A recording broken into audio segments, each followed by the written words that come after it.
दोस्तों, आज बात करेंगे रामा स्टील ट्यूब्स लिमिटेड पे। इसके फाइनेंशियल ईयर 2025 के क्वार्टर सेकंड के रिजल्ट आ चुके हैं। रिजल्ट के बाद मैंने एक रिसर्च की, उस रिसर्च को इस वीडियो के माध्यम से आप तक पहुंचा रहा हूं। वीडियो में शुरू से आखिरी तक बने रहे, हो सकता है ये वीडियो आपके लिए फायदेमंद साबित हो। कंपनी 1974 में इनकॉर्पोरेट हुई थी। पब्लिक इशू के टाइम पे शेयर का फेस वैल्यू 10 रुपए था।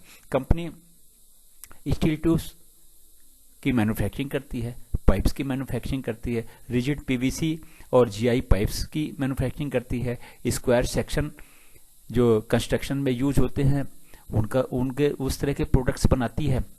कंपनी अभी न्यूज में थी, एक उन्होंने कंपनी फॉर्म की है रामा डिफेंस प्राइवेट लिमिटेड करके। ये डिफेंस के क्षेत्र में भी आना चाहते हैं और इन्होंने अभी रिन्यूएबल एनर्जी के सेगमेंट में, सोलर एनर्जी के सेगमेंट में एक कंपनी बाई की है। उस पर ढेर सारा स्टेक उन्होंने किया है, कमांडिंग स्टेक बाई किया इन्होंने। और इस तरीके से ये डिफेंस में और रिन्यूएबल एनर्जी यानी सोलर एनर्जी के क्षेत्र में कंपनी ने पैर रखा है। और कंपनी पहले से ही स्टील ट्यूब्स और पाइप्स बनाती है, पीवीसी और जीआई पाइप्स बनाती है, कंस्ट्रक्शन में यूज होने वाले और भी ढेर सारे मटेरियल बनाती है, स्क्वायर सेक्शन वगैरह, जैसा मैंने आपको बताया। तो कंपनी न्यूज में है पिछले 6 महीने से। पिछले 5 सालों के फाइनेंशियल ईयर के रिजल्ट्स के बारे में अगर बात करें तो 2020 में 352 करोड़ का रिवेन्यू था, 1 करोड़ का लॉस था।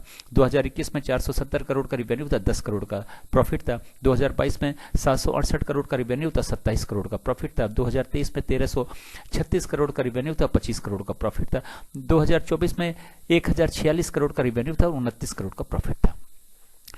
तो प्रॉफिट तो हर साल बढ़ता चला गया, रिवेन्यू भी हर साल बढ़ता गया। 2020 में से 350 से 470, फिर 770, फिर 1336, फिर 2024 में रिवेन्यू कुछ कम हुआ। जो भी रीजन्स हो सकता है कि इनका करीब 20% हिस्सा यूएस में एक्सपोर्ट होता है, वहाँ पे कंडीशंस थोड़ी सी ऑड रही होंगी, तो हो सकता है कि वो रिवेन्यू वहाँ से जनरेशन कम हुआ हो।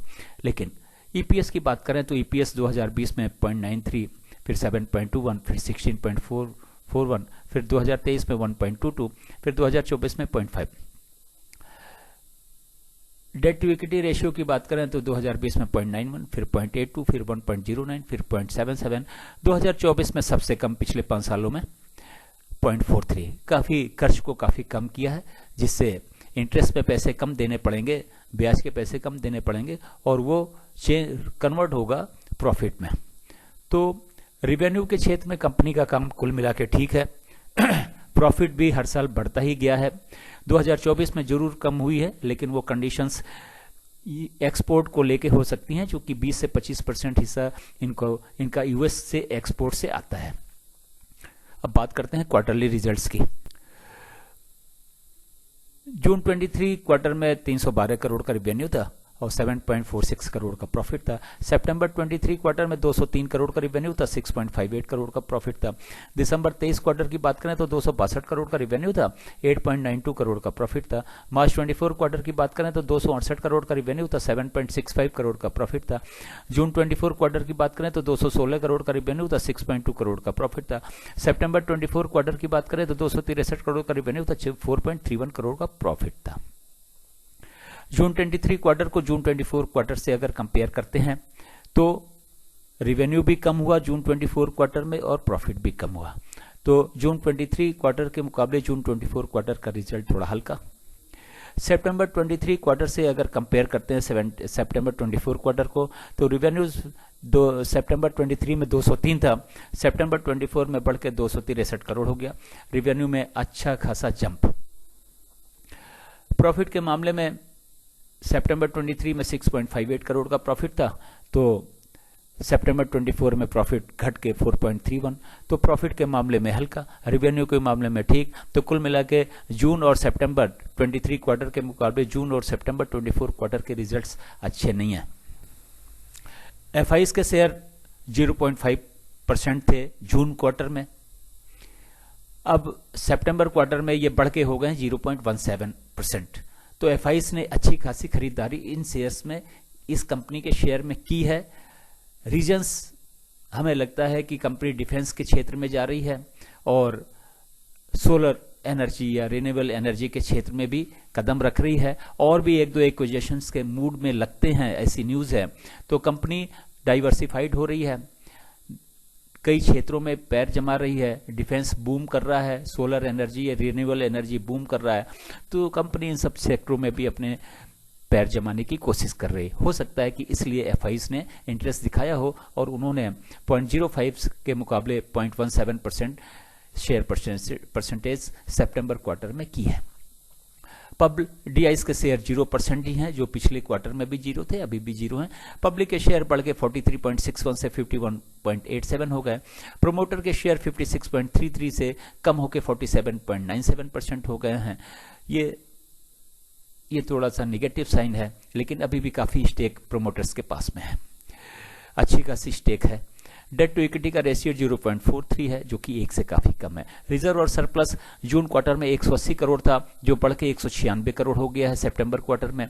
बारोइंग्स 145 करोड़ की थी, जो घट के 96 करोड़ रह गई है। कर्ज को काफी कम किया है कंपनी ने। इन्वेस्टमेंट 6 करोड़ था जून क्वार्टर में और 6 करोड़ ही है सितंबर क्वार्टर में भी। तो कुल मिला के प्रोमोटर ने रिजर्व बढ़ाया है और कर्ज को कम किया है, कर्ज को काफी कम किया है। तो कुल मिला के इंटरेस्ट में जो पैसा जाएगा अब वो कंपनी के प्रॉफिट के हिस्से में आएगा। तो हो सकता है कि कंपनी का प्रॉफिट जो पिछले क्वार्टर में कम दिख रहा है, इन रीजन से भी हो सकता है कि कम दिख रहा हो, क्योंकि कंपनी ने कर्ज को काफी कम किया। फेस वैल्यू 1 रुपये है, बुक वैल्यू 2 रुपये 26 पैसे है, 52 वीक लो 9 रुपये 90 पैसे है, 52 वीक हाई 17 रुपये 55 पैसे है। शेयर का प्राइस 20/8/2024 को 11 रुपये 13 पैसे था। शेयर का प्राइस 13/12/2024 को 13 रुपये 12 पैसे है। स्टॉक का पी 77.18 है, जबकि सेक्टर का पी 31.92 है। सेक्टर के पी से डबल पे काम कर रहा है, शेयर ट्रेड कर रहा है। सितंबर में जो शेयर की प्राइस थी, इतने न्यूज के बाद में भी 2 रुपए के आसपास ही शेयर बढ़ा है।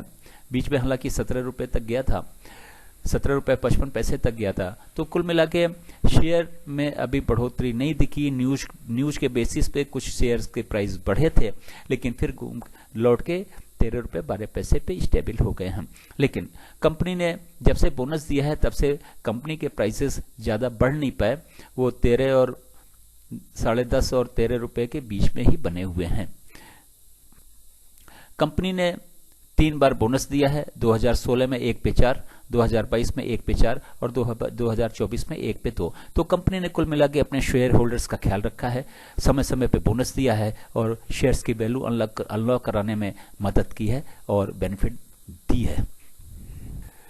दोस्तों, ये एक इन्फॉर्मेटिव वीडियो था, मेरा एक छोटा सा रिसर्च था। उस रिसर्च का मकसद केवल आपके रिसर्च को हेल्प करना है। आप अपनी रिसर्च करें, उस पर मेरे रिसर्च का हेल्प लें। इसके बाद में अपने सेबी रजिस्टर्ड फाइनेंशियल एडवाइजर से बात करें, तभी शेयर को खरीदें या बेचें। यहाँ तक मेरे रिसर्च का आउटकम है।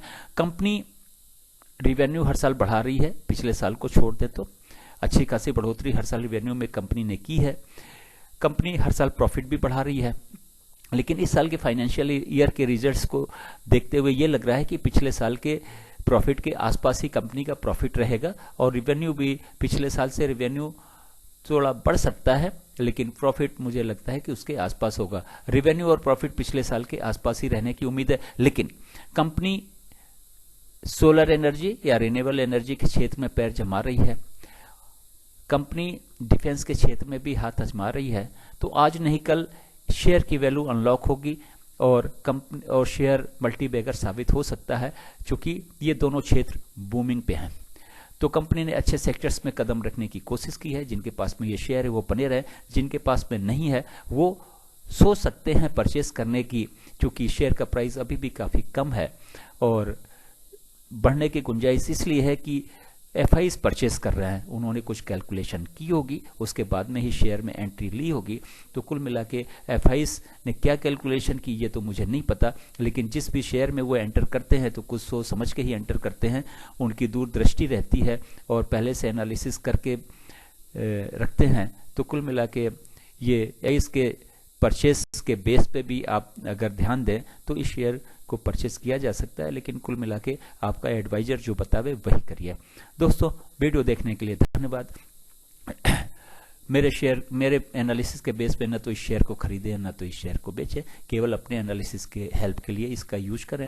मेरे चैनल सागा ऑफ लाइफ को ज्वाइन किया आपने, उसके लिए बहुत बहुत धन्यवाद। चैनल पे नए हो तो सब्सक्राइब करें, सब्सक्राइब कर रखा है तो बेल आइकन को ऑन कर दे ताकि अगला वीडियो जब मैं डालूं तो नोटिफिकेशन आपको मिल जाए और वीडियो देख के आप कुछ फायदा उठा सके। Thank you so much.